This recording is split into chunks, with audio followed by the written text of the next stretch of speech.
Giorno 12. Giorno 13. Vivere così tante esperienze in così pochi giorni mi confonde sempre un po' la concezione del tempo. E anche oggi, tra scimmie e jeep, iniziamo la giornata con una super esperienzona.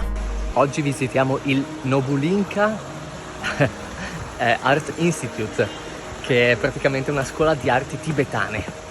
E nello specifico parliamo di arti manuali, come la scultura del legno, la pittura sul legno, la pittura, il cucito. E sono delle arti che altrimenti verrebbero perse al di fuori del Tibet. Quindi queste scuole sono necessarie per mantenere e conservare la cultura di questo popolo. Alcune delle cose che mi colpiscono di più sono proprio la precisione, la calma, il silenzio che si vive entrando in queste stanze. Sembra di entrare in un tempio. Credo che veramente un ambiente così sia fantastico.